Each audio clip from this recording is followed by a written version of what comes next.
We emphasize the meditation on impermanence every day, but how is your practice going?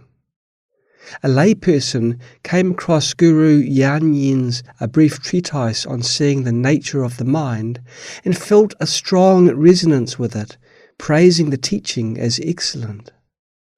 Not long ago, he told me that he wanted to learn painting and planned to dedicate several years to it.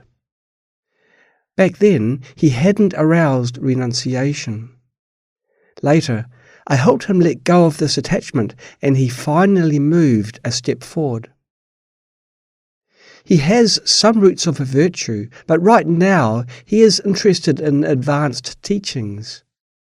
When he reads about the mind and mind practice, he feels a strong resonance with it, but cannot embody it. I hope he doesn't learn in this way. It's like recklessly playing ping pong, which we discussed yesterday. You may see skilled players playing it well, but can you do it yourself? Probably not. When seeing others do something, it may seem easy.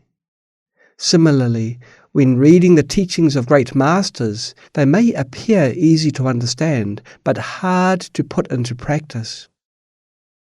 Likewise, anyone with a certain level of appreciation can appraise calligraphy and say, this calligraphy is good or that calligraphy is not good. This indicates that you have knowledge and experience in calligraphy from past lives. However, if I ask you to write now, your writing might resemble chicken scratch.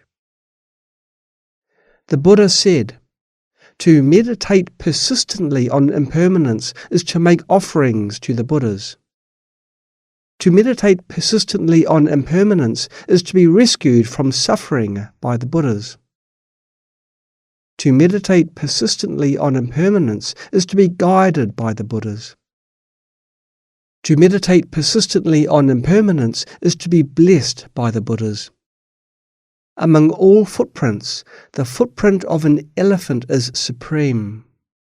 Likewise, among all Buddhist practices, the meditation on impermanence is unsurpassed. Moreover, as the Vinaya states, remembering the impermanence of all conditioned things for an instant is greater than giving food and offerings to 100 of my disciples who are perfect vessels, such as the bhiksus Suriputra and Mudgalyayana. A lay disciple asked Geshe Potawa, if one were to focus on only one Dharma practice, what practice is the most important? Geshe replied, if one were to use a single Dharma practice, meditation on impermanence is the most important. The Geshe replied, if you want to focus on only one Dharma practice, to meditate on impermanence is the most important. Why? At first, meditation on death and impermanence makes you enter the Dharma. In the middle, it conduces to diligent practice. In the end, it helps you realize the sameness of all phenomena. Whether in the beginning, middle, or the end of our spiritual journey, meditating on the impermanence of life is highly beneficial. In the beginning, if a person meditates on impermanence well, they can enter the Dharma. Nowadays, many people don't want to study and practice the Dharma because they haven't thoroughly contemplated impermanence. They think they have plenty of time to squander and lack a sense of urgency. However, after understanding the impermanence of life, we will feel that time is running out. Thus, we will devote much time to spiritual practice. By meditating on the impermanence of life, we will realize that there is no time for leisure activities. The extensive biography of Shakyamuni Buddha records that in a past life, the Buddha was a Brahmin named Mahagovinda. He had exceptional wisdom and extraordinary abilities, and the kings relied on him for all kinds of matters. Later, he grew weary of worldly life and decided to become a monk. He approached the 7 kings and said, "I'm going to become a monastic practitioner. What are your plans for the future?" The kings replied unanimously, "If you can wait for 7 years until our sons grow up and we pass on the throne to them, we will join you." They requested him to wait for 7 years. Mahagovinda sighed and said, "7 years is too long. Attachment can easily arise, and sensual pleasures can effortlessly intoxicate us, but our lifespan is unpredictable. After 7 years, there is no guarantee that I will be able to renounce worldly life. Therefore, I must do it now." After 7 years, your sons have grown up. What if I no longer wish to renounce worldly life? It's unpredictable. Indeed, many people generate an ephemeral renunciation and wish to become monastics. However, if they don't act on it during that time, their renunciation may fade away after a few years, and they may lose the intention to leave secular life. Furthermore, if they encounter someone and start a family, their entire life will be occupied with worldly concerns. Such cases are common. There is a peak of enthusiasm in everything we do. For instance, if someone is eager to get married, they should do so promptly. If the romantic relationship drags on for too long, they may lose the desire to get married. Everything in samsara is impermanent. This is what we call impermanence. People experience such phases in everything they do. Once that period has passed, their passion diminishes and their focus shifts to other things as new karma arises. Regarding spiritual practice, we should strike while the iron is hot. Seize the time to practice when you have the strongest urge. Once the peak of enthusiasm has passed, you may lose interest and miss the chance to practice in this life. If you miss this opportunity, you may lose it in future lifetimes as well. If you don't practice the Dharma in this life, will you have the chance in the next life? That will be uncertain and rare. Don't assume you will have the same fortune in the next life as in this life, obtaining a human life, encountering a good spiritual teacher, and learning the authentic Dharma. It's not easy. It's rarer than winning a lottery. When sitting here, you may consider it easy, but among over 6 billion people in the world, less than 1 out of 10,000 has such an opportunity. How rare.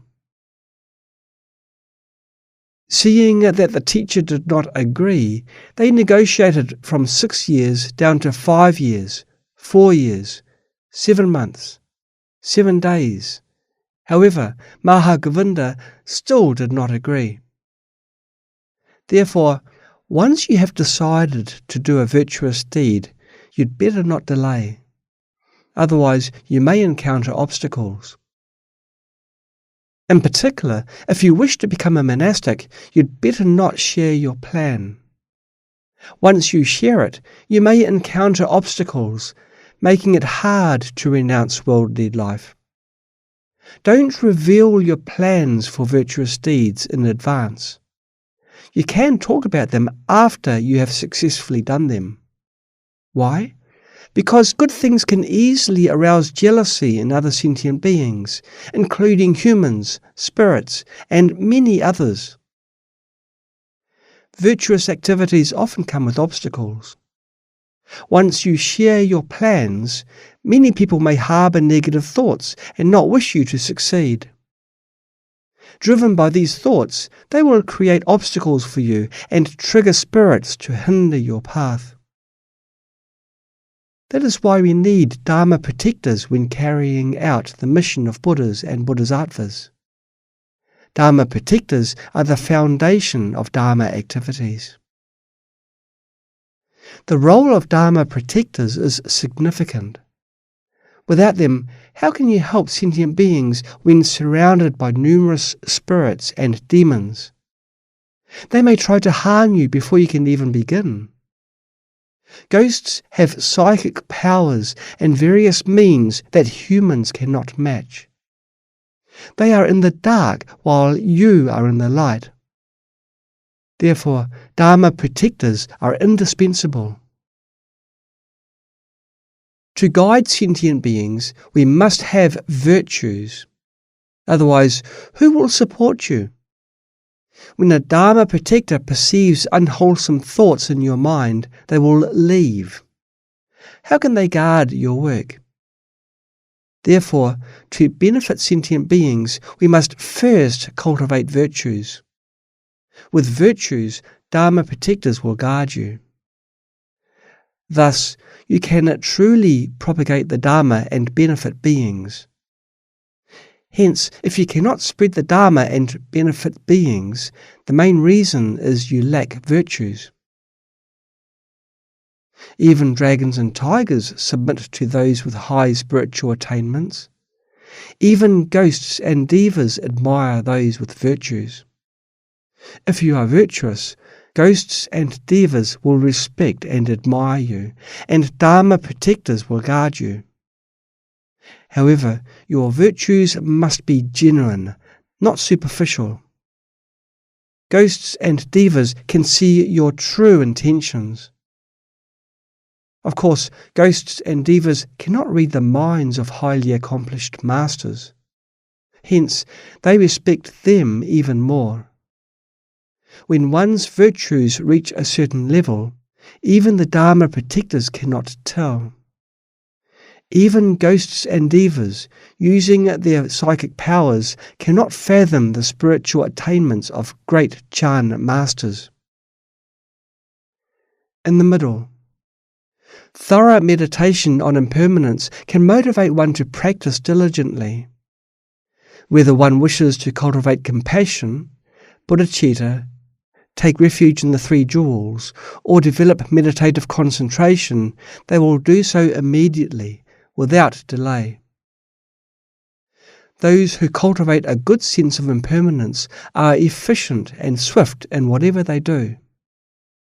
I must have cultivated impermanence well in the past, because when I was young, I did everything quickly. However, things have changed now. When I was in my teens and 20s, I would work swiftly without delay and even stay up late if necessary to finish my tasks. Some people have a good sense of impermanence. They set aside time for meditation retreats every year, have tight schedules for their daily practice, and never waste time. In fact, the quality of one's spiritual practice primarily depends on whether they have a sense of impermanence in their mind. If they do, they will rise early in the morning and not retire too early at night. They will be ardent in their Dharma practice.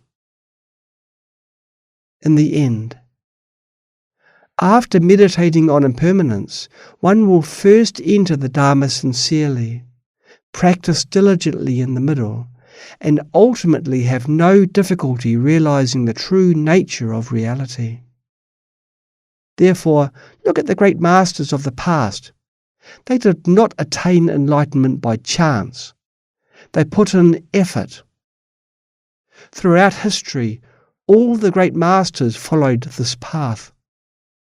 When they entered the Dharma, they did so with genuine commitment. It doesn't mean being anxious, but being sincere.